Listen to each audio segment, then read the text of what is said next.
اسلام آباد میں بہت بڑا ہاؤسنگ کا فراڈ ہوا ہے. وہ کیسے؟ بڑے بڑے لوگوں کے ساتھ فراڈ ہوا ہے اور اربوں نہیں بلکہ کھربوں روپے کا فراڈ ہے.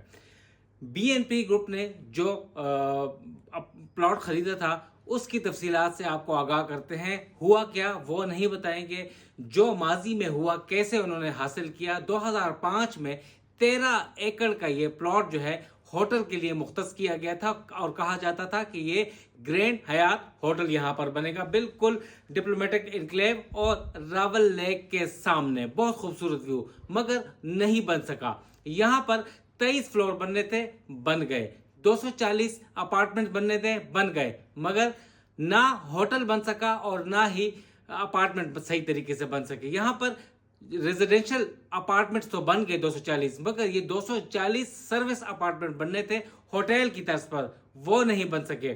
5 ارب روپے میں 2005 میں یہ پلاٹ جو ہے فیصل آباد کی بہت بڑی کمپنی، بزنس کمپنی جو ہے اسے 5 ارب روپے میں بیچا گیا. مگر لے تو لال سے کام لیتا رہا اور بی این پی گروپ نے جمع نہیں کروائے اور سی ڈی اے نے پلاٹ کینسل کر دیا 2016 میں. 2018-19 میں سپریم کورٹ آف پاکستان میں گیا تو ثاقب نثار نے حکم دیا کہ 16 ارب روپے جمع کروائے جائیں، مگر وہ جمع نہیں کروائے گئے اور پھر کرتے کرتے 18 ارب روپے تک یہ بات پہنچ چکی، مگر 18 ارب بھی جمع نہیں کروائے گئے. پھر 2026 تک ہر سال 3 ارب دینے تھے، وہ بھی نہیں دیے گئے.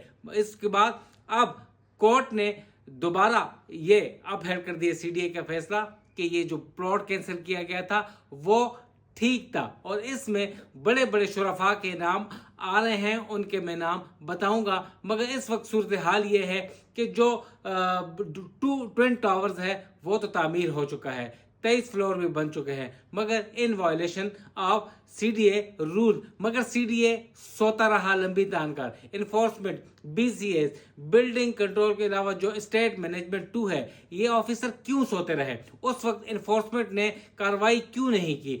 کروڑوں روپے میں بکنے والے پلاٹ کیوں بکے؟ کیوں لوگ لٹ گئے؟ تو لہٰذا ہاؤسنگ سیکٹر کا یہ سب سے بڑا فراڈ ہے، کھربوں روپے کا. مگر کیا ہے، اب حکومت اور سب لوگ بے بس ہیں اور عام شہری لٹ گئے ہیں.